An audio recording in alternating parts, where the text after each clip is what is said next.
Good news mga batang Maynila. Kayo ba'y madalas namamasyal sa Intramuros at natatalaw nyo tong malawak golf course area? So merong plano dito na sinapit na ni Mayor Isko Moreno. Ito yung Intramuros na gagawin siyang Forest Park. Yung plano na i-transform itong existing Intramuros golf course into a public green space. Yan, so nasabit na ni Yorme itong plano nito. Kasama dito sa proposal itong site development, park facilities, landscaping, and supporting infrastructure intended para i-convert itong area into a large-scale public park accessible sa mga residents at visitors. Kasi ngayon, halos bilang lang yung mga nakakapasok dito. Yung mga naglalaro ng golf lang. Pero kung ito bubuksan sa panglahatan, halos milyon na mga turista, mga residente ang makikinabang nito. So, among sa mga key features dito, meron siyang riverfront promenade. Ito ay envisioned as a landscape public space na merong picnic areas, may waterfront amenities. I-design para i-reconnect itong public with the Pasig River and activity at para mabuhay itong river banks. At ngayon, papasyal tayo dito sa Intramuros, Manila kasi tuwing Sunday, itong golf area ay bukas sa publiko. Dito may kita mo kung gaano kalawak at kaganda ito. Alright, so nandito na tayo sa Bonifacio Shrine. So simula pala dito, walking distance lang papunta ang Intramuros, Manila. Dito tayo sa underpass na daan na. So tuwing Sunday, yung Intramuros Golf dito ay bukas sa publiko. Yan yung pupunta natin ngayon.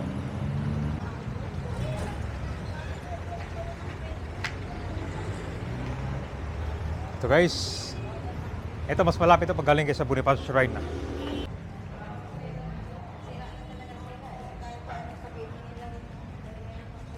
Ayan, ganda na dito.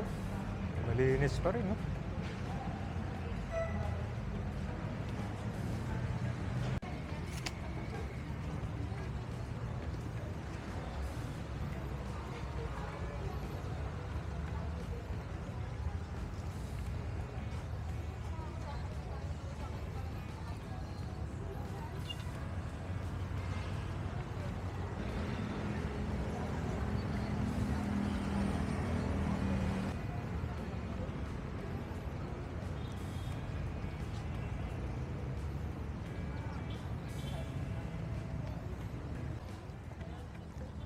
Ito na guys.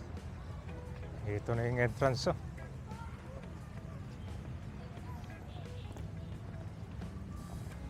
Napakaganda nitong golf course na pag gagawin siyang open park talaga.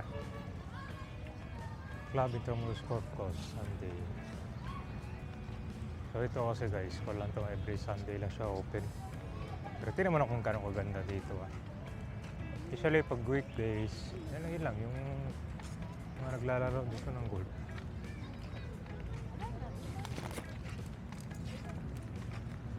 Ano? Hindi nabanggit niya Yorme. Maganda itong dagdag mga taga Manila. Oh. Para at least makapasok tayo ito. Kaya hindi ka maglalaro ng golf. Ano stay nyo ka ba? Mga itong plano na Yorme dito. Tapos maglagay ng mga cart, no? Ang laki kasi nito. Pag iikutin mo.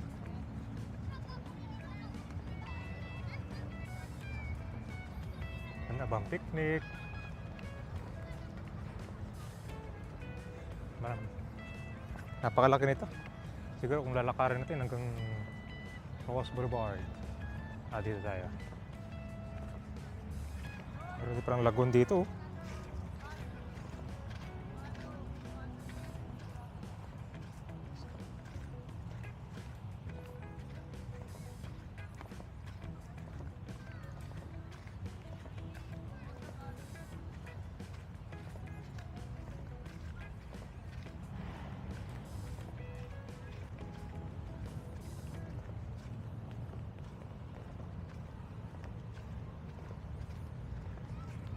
Tingnan mo yung ganda dito, oh. Nabanggit na ni Yorme to yung planong public open space or park. Ito yung proposal na i-convert itong golf course para gawin siyang public park, open green space, at mas accessible sa lahat na, hindi lang sa mga maglalaro dito ng golf. So content, possible din pwede lagyan dito ng mga mixed use development, no? Yung mga may kapihan, may mga resto. So content, after nun, pwede rin i-connect itong mga tourism integration tulad ng Fort Santiago, San Agustin Church. Yan. Ito yung magandang gawin, no? Public friendly green space. Ano sa atin nyo guys? Ganda. Ilan lang kasi ang magikinabang ito. Yung mga maglalaro lang. Ang ganda oh. Best na best pang picnic. Saka napakalaki nito. Usually pag golf course ka ba yun, talagang malalaking mga space na lang kailangan yan, di ba? Kasi kung yan, 18 hole, tapos malalayo pa yung tira ng mga bola. Ito yung pinakadaanan ng golf cart path.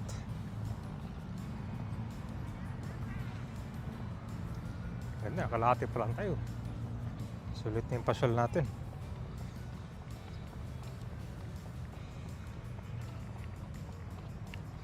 Dito, diretso natin, papuntang ko na to, Rizal Park. Ito naman yung National Museum. So ngayon, operational pa rin ang golf course.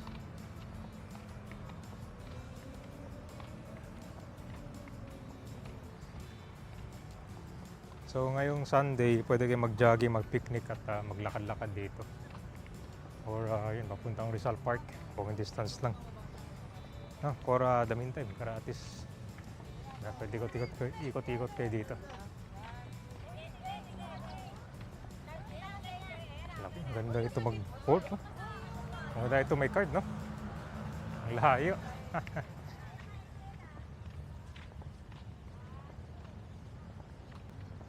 Sana ma-approve to guys. Kasi ilang beses na pinupost ni Orme ito. Maganda to.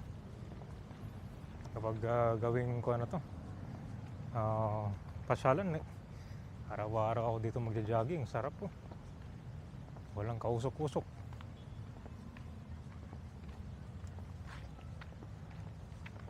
Paikot to, papuntang Hando Circle. Yan, pag diniretso pa natin dyan. Yan. Grabe, ang ganda. Dadagdagan pa ito mga puno guys. Kasi ngayong panahon ng summer, init. Oh, yun yung update natin dito. Ang ganda.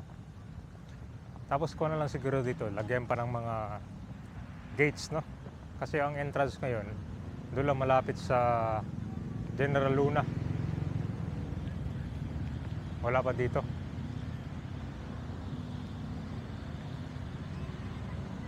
Picnic.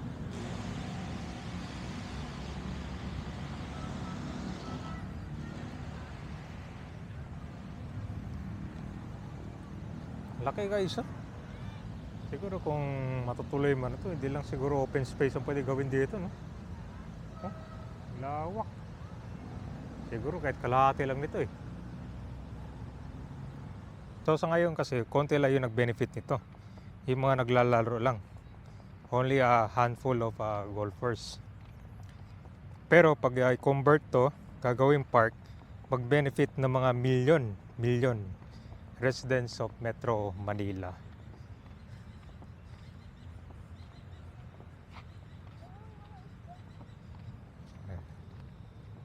May mga ponds din pala dito. Pwede rin gawing konto eh. Parang may nabanggit data na gagawin tong detention basin. Detention ponds for flood control. Pwede rin, no? Malawak din pala ito. Laki guys. Siguro isang loop nito, saan ba? Labasan nito, malapit sa kanan, under circle.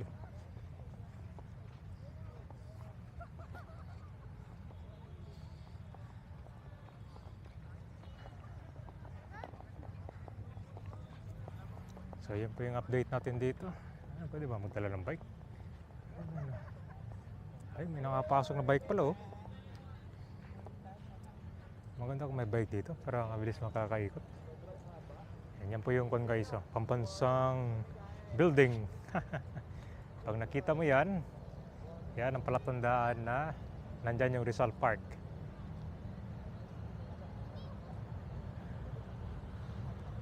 Ayos guys, pwede rin pala bike dito. Oh. Ganda.